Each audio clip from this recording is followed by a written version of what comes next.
Oi, gente, tudo bem? Se você caiu aqui de paraquedas e não faz ideia do que está acontecendo, essa é uma aula sobre políticas públicas culturais no Brasil. Mas antes, deixa eu me apresentar.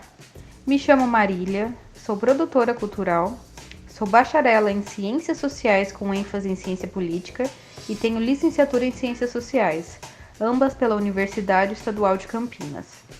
Mas chega de falar de mim e vamos falar de cultura. Nessa videoaula, vou abordar desde o momento inicial das políticas públicas culturais no Brasil até os dias atuais. Essa jornada é interessante e cheia de plot twists, então segue o fio. Precisamos, antes de tudo, estabelecer uma diferenciação nos sentidos do termo política.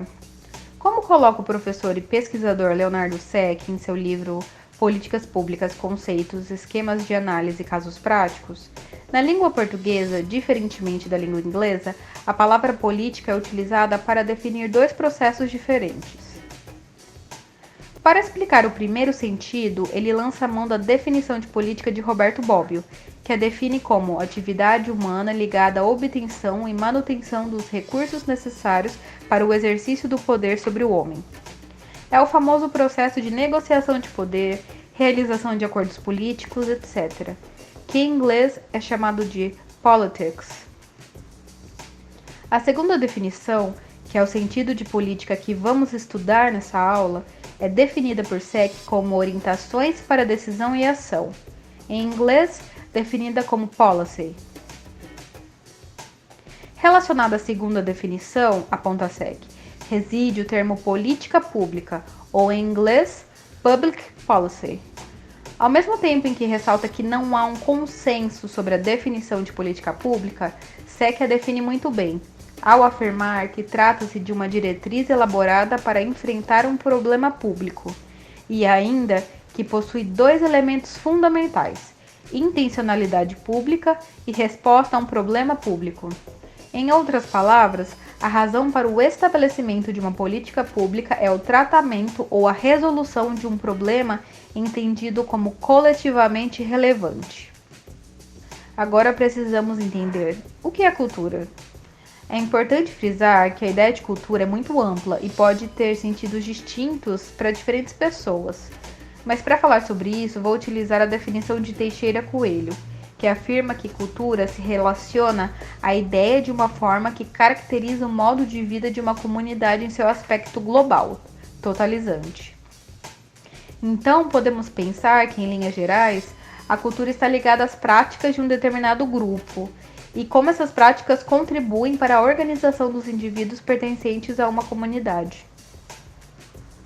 E o que são políticas culturais? Novamente citando Teixeira Coelho, ele define políticas culturais, antes de tudo, como uma ciência da organização das estruturas culturais, que objetiva o estudo dos diferentes modos de proposição e agenciamento dessas iniciativas, bem como a compreensão de suas significações nos diferentes contextos sociais em que se apresentam.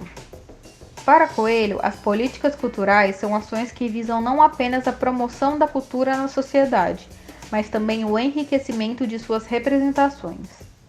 Ainda, cabem às políticas culturais proteger o patrimônio histórico, estruturar o processo burocrático a ela encarregado e impulsionar a produção e difusão de material cultural.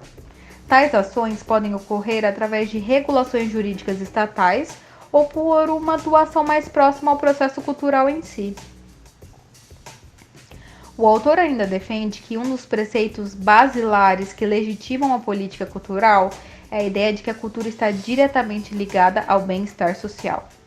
Assim sendo, uma sociedade sem políticas culturais é uma sociedade deficitária, e esse cenário deve ser revertido de modo a essa sociedade se aproximar a um estado de bem-estar social.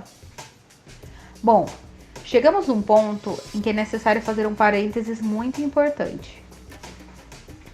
Como argumentou Seck em sua análise sobre políticas públicas, há essencialmente duas formas de interpretação do que é uma política pública.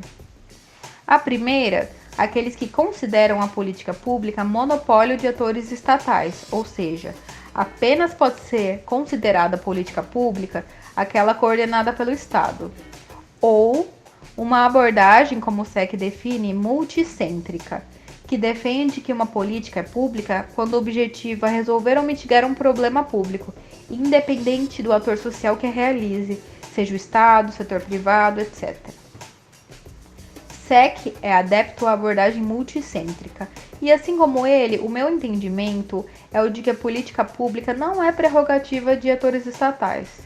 Contudo, nesse vídeo abordarei especificamente as políticas públicas culturais brasileiras realizadas pela administração pública, ou seja, o enfoque aqui é a atuação estatal na cultura brasileira. Note que uma realização estatal da política pública não significa necessariamente que outros setores, como empresas, sociedade civil, não participem do processo de materializá-la. Isso é posto até no conceito estatista de política pública, como explica a SEC.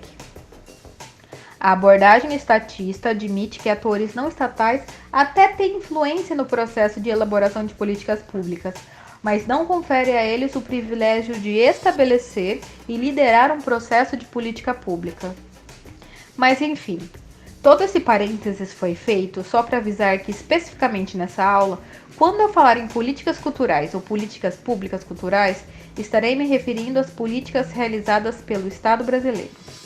Quando se tratar de uma iniciativa cultural do setor privado, eu deixarei claro. Então, bora seguir esse bonde, porque agora vamos falar da trajetória histórica das políticas públicas culturais no Brasil.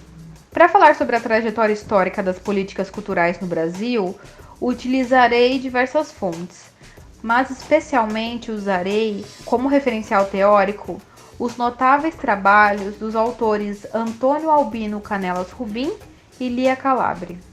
Logo no começo de sua pesquisa, Rubim atenta para a falta de estudos sobre políticas culturais no Brasil em determinados períodos, em oposição a momentos de abundância de pesquisa sobre o tema. Em contraponto a outros autores, Rubim atribui o marco inicial das políticas culturais brasileiras ao fim da República Velha, nos anos 1930, e não ao período colonial brasileiro. Dois momentos foram marcantes para o início das políticas culturais no Brasil, aponta Rubim. O primeiro ocorre com o envolvimento de Mário de Andrade com o Departamento de Cultura paulistano, fato que trouxe grande desenvolvimento cultural para a cidade de São Paulo. O segundo momento significativo se dá a partir da criação, nos anos 30, do Ministério da Educação e Saúde, que na época era o ministério responsável pela cultura brasileira. Às vésperas e ao longo do Estado Novo foram criadas diversas instituições culturais, como a Superintendência de Educação Musical e Artística, o Instituto Nacional de Cinema Educativo, o Serviço de Radiodifusão Educativa, o Serviço do Patrimônio Histórico e Artístico Nacional, o Serviço Nacional de Teatro, o Instituto Nacional do Livro e o Conselho Nacional de Cultura. Em 1953 é criado o MEC, Ministério da Educação e Cultura. Rubim e Calabre atentam que de 1945 a 1964 foram realizadas diversas iniciativas culturais, contudo, mais notadamente no âmbito da iniciativa privada. Entre 1964 e 1967 foram criadas as Secretarias de Cultura Estaduais e o Conselho Federal de Cultura. Rubim destaca que nesse período a ideia de indústria cultural começa a ser concebida e o entendimento de cultura passa a não somente ser vinculado à educação, mas também aos meios de comunicação. Em 1975 foi criado o Plano Nacional de Cultura, o Centro Nacional de Referência Cultural e a Fundação Nacional das Artes. Já em 1976 nasceram a Rádio Brás e o Conselho Nacional de Cinema. Em 1979 é criada a Fundação Pro Memória. E em 1985 finalmente é criado o Ministério da Cultura. O Rubim ressalta que os primeiros anos do MINC foram estáveis, com sucessivas trocas de ministros. Guardem essa informação, pois esse cenário futuramente irá se repetir, como veremos adiante. Em 1986 é criada a Lei Sarney, no governo do presidente José Sarney. Essa era uma lei de financiamento cultural a partir da concessão de incentivos fiscais para a iniciativa privada. Essa lei será posteriormente substituída pela Lei Rouanet, como veremos mais à frente. Rubin destaca que outras instituições culturais foram criadas nos anos 80. A Secretaria de Apoio à Produção Cultural, a Fundação Nacional de Artes Cênicas, a Fundação Nacional Pro Leitura e a Fundação Palmares. A partir do mandato de Fernando Collor de Mello como presidente da República em 1990, ocorre um desmonte na cultura brasileira. O Ministério da Cultura é convertido em uma secretaria e diversas instituições culturais são extintas. A Lei Sarney é substituída pela Lei Rouanet e é intensificada a ideia de fomento cultural a partir do incentivo fiscal, o que deixava a promoção cultural predominantemente nas mãos do setor privado, apesar dos recursos para sua execução serem públicos, ressalta Rubin. No governo Itamar Franco, o Ministério da Cultura é restaurado e é criada a Lei do Audiovisual em 1993. A Lei do Audiovisual incentiva a produção do cinema nacional independente a partir de incentivos fiscais.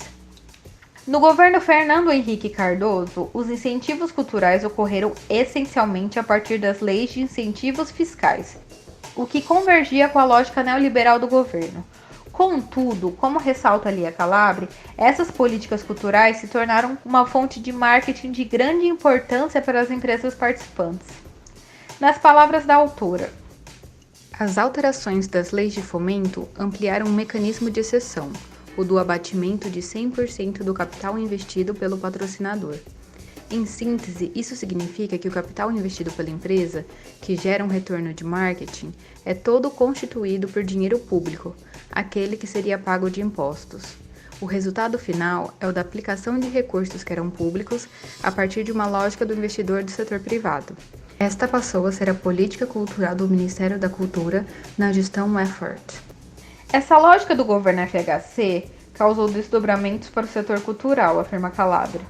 A concentração de recursos na mão de artistas renomados, que dão maior visibilidade às empresas incentivadoras, e a concentração desses recursos em áreas específicas do Brasil, sobretudo o Sudeste, acarretando a uma desigualdade de políticas públicas culturais nas regiões brasileiras.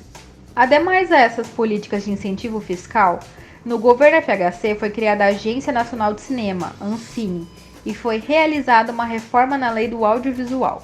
Os autores ressaltam que trata-se de uma época em que as políticas culturais ficaram concentradas nas leis de incentivo fiscal, não havendo notáveis políticas culturais fora dessa lógica. No governo Lula, a implementação das políticas públicas culturais voltaram a ocorrer de forma mais efetiva. Uma característica importante desse governo foi a intenção de tornar o processo de elaboração de políticas culturais mais democrático, com a inclusão da população na participação das formulações das políticas do Ministério da Cultura. Nesse momento, o MINC também começa a se tornar promotor da diversidade cultural. Uma ação notável para o setor cultural foi a parceria entre MINC e IBGE, com a finalidade de reunir dados sobre a cultura brasileira. Ainda, entre outras políticas, o governo Lula incentivou os editais como forma de financiamento cultural, alterou as leis de incentivo fiscal e transformou o Plano Nacional de Cultura em política de Estado, ou seja, tornou o PNC uma política que atua independentemente do governo vigente. Nesse momento, o orçamento da pasta da cultura foi triplicado e a Ancine foi incorporada ao Ministério da Cultura. Lia Calabre defende que os primeiros anos do governo Lula, com Gilberto Gil como ministro da Cultura, foram anos de reestruturação do MINC, também marcados por uma atuação em direção a uma maior participação popular nas ações do Ministério. Em seu estudo sobre políticas culturais no governo Dilma, a autora destaca uma falta de direcionamento no tocante às políticas públicas culturais, com a chefia da pasta cultural delegada Ana de Holanda. Contudo, o cenário se transforma com a nomeação de Marta Suplicy ministra da Cultura, aponta Calabre. Em função da grande experiência política de Suplicy, houve uma agilização na aprovação de projetos da pasta. Entretanto, em função de seu notável perfil político, a ministra se focou em projetos de rápido resultado, de modo a promover o MINC. Calabre critica a falta de novas políticas públicas na gestão Suplicy, mas enaltece a continuidade do projeto de aproximação da cultura e educação, intitulado Mais Cultura nas Escolas, elaborado na gestão de Gilberto Gil. Com a ascensão de Michel Temer à cadeira presidencial, vemos mais uma vez um retrocesso no setor cultural brasileiro. Temer decide extinguir o Ministério da Cultura e transformá-lo em uma secretaria vinculada ao Ministério da Educação, o que ocasionou protestos de diferentes setores do país. Em função da grande insatisfação popular, Temer volta atrás e recria o MINC, nomeando Marcelo Calero ministro da Cultura. Contudo, como vimos anteriormente no momento de fundação do MINC, em 1985, esse momento de sua extinção e recriação por Michel Temer também é marcado por grande instabilidade na pasta cultural. Em novembro de 2016, Marcelo Calero sai do Ministério da Cultura, alegando razão de ordem pessoal e afirmando que fez tudo o que era possível fazer, frente aos desafios e limitações com os quais me defrontei. Contudo, o Ministério da Cultura alegou que Calero deixou a pasta por divergências com o governo. Após isso, foi nomeado Roberto Freire, que se demite do cargo de ministro da Cultura em razão das denúncias de compra de silêncio do ex-deputado Eduardo Cunha pelo presidente Michel Temer. Na carta de demissão, Freire afirma que, tendo em vista os últimos acontecimentos e a instabilidade política gerada pelos fatos que envolvem diretamente a presidência da República, eu, Roberto João Pereira Freire, decido, em caráter irrevogável, renunciar ao cargo de Ministro de Estado da Cultura. Assume então o ministro interino João Batista de Andrade, que entrega a carta de demissão em 16 de junho de 2017. No documento, ele deixa claro ao presidente o seu desinteresse em ser efetivado como ministro de Estado da Cultura, mas afirma disposição para contribuir da forma mais proativa possível com a transição de gestão no Ministério da Cultura. Em entrevista ao jornal O Globo após o seu pedido de demissão, Andrade criticou o pouco orçamento do Ministério e seus recentes cortes, afirmando que a pasta tem um orçamento cada vez menor, é mesquinho para suas atividades. No dia 20 de julho de 2017, Michel Temer anuncia o jornalista Sérgio Sá Leitão como novo ministro da Cultura. Leitão permanece no cargo até o fim do mandato de Temer, em dezembro de 2018. A partir da posse de Jair Bolsonaro à presidência em 2019, diversos ministérios foram extintos, inclusive o MINC, mais uma vez. A partir da medida provisória 870, de 1º de janeiro de 2019, posteriormente convertida na Lei 13.844, de 18 de junho de 2019. A extinção da pasta foi anunciada ainda em 2018, após os resultados eleitorais, o que culminou em muitos protestos contra o desmonte da cultura nacional e a realização de um manifesto contrário à extinção do Ministério, assinado por 18 secretarias estaduais de cultura brasileiras. Contudo, a partir da medida provisória 870, o Ministério da Cultura, o Ministério do Desenvolvimento Social e o Ministério do Esporte foram transformados em um único ministério, intitulado Ministério da Cidadania, e o médico Osmar Terra foi nomeado para liderar a nova pasta. Com a mudança realizada pelo governo Bolsonaro, a pasta da Cultura se converteu em uma secretaria especial pertencente ao Ministério da Cidadania, com Henrique Medeiros Pires escolhido como secretário especial de Cultura. Em novembro de 2019, a Secretaria Especial de Cultura foi transferida para o Ministério do Turismo, a partir do decreto número 10.107, de 6 de novembro de 2019. A Secretaria Especial de Cultura do governo Bolsonaro sofreu a mesma instabilidade que afetou o MINC no governo Temer. Além da transferência de ministério-sede, ao longo do mandato de Bolsonaro foram nomeados 7 secretários de cultura diferentes. Henrique Medeiros Pires. Ainda quando a Secretaria de Cultura estava alocada no Ministério da Cidadania, Pires deixa o cargo de secretário especial de Cultura após 7 meses de exercício, alegando censura do governo à cultura. A saída de Pires ocorreu após a suspensão pelo Ministério da Cidadania de um edital da Ancine voltado para projetos LGBTs. Logo antes da decisão, o então presidente Jair Bolsonaro havia criticado alguns desses projetos em uma de suas lives semanais. A suspensão do edital causou grande instabilidade política na pasta. José Paulo Martins. Ele assumiu interinamente a Secretaria de Cultura após a saída de Pires. Ficou pouco tempo no cargo, menos de 20 dias. Ricardo Braga. Ficou apenas 2 meses no cargo, sendo exonerado e transferido para o Ministério da Educação. Roberto Alvim. Foi exonerado após utilizar frases de um discurso nazista em um pronunciamento oficial da Secretaria Especial de Cultura sobre o Prêmio Nacional das Artes. Além disso, ao fundo do vídeo de divulgação do prêmio, tocava uma ópera de Richard Wagner, compositor alemão notadamente admirado por nazistas. O fato causou enorme indignação, o que culminou na demissão de Alvim 2 meses após ele assumir o cargo. José Paulo Martins foi novamente secretário interino após a demissão de Alvim, permanecendo menos de 2 meses no cargo. Regina Duarte. A passagem de Regina Duarte pela Secretaria Especial de Cultura também foi rápida, como a de seus antecessores.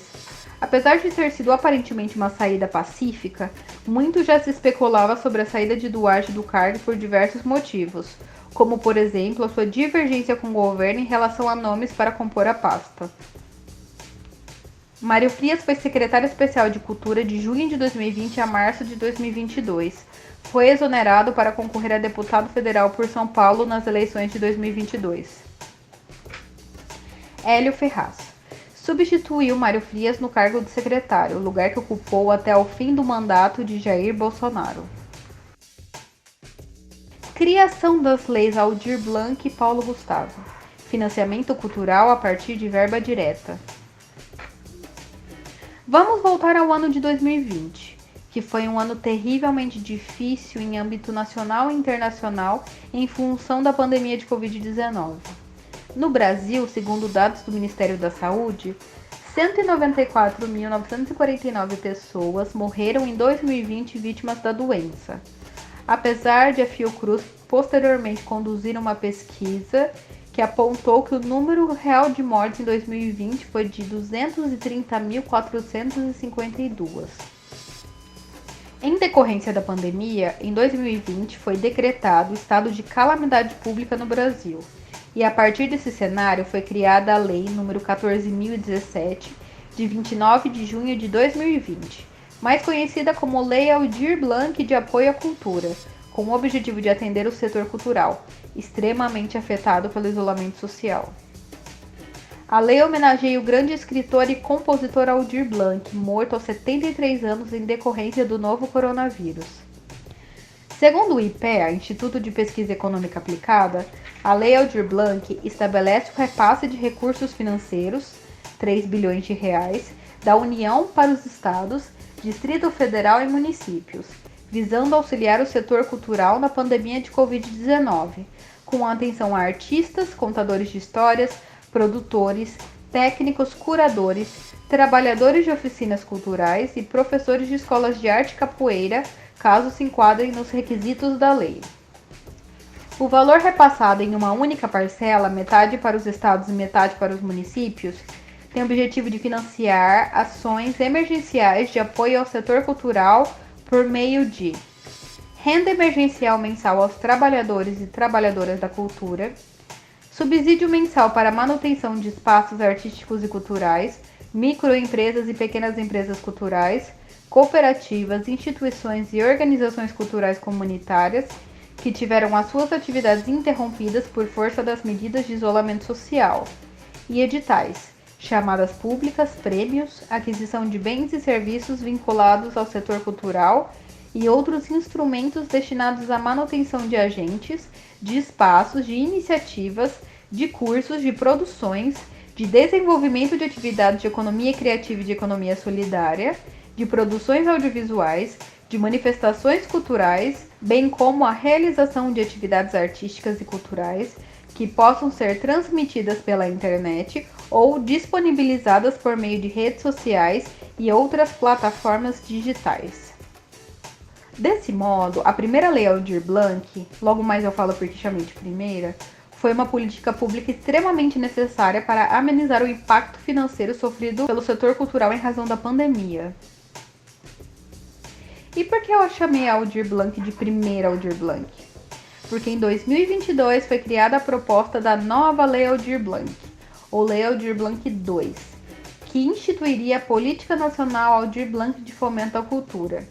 O texto da lei descreve diversas ações da Política Nacional Aldir Blanc em benefício do setor cultural, mas especificamente em relação ao repasse orçamentário, a nova Lei Aldir Blanc estipulou o repasse de 3 bilhões de reais aos estados e municípios anualmente, com vigência de 5 anos, e não uma parcela única, como a primeira Lei Aldir Blanc.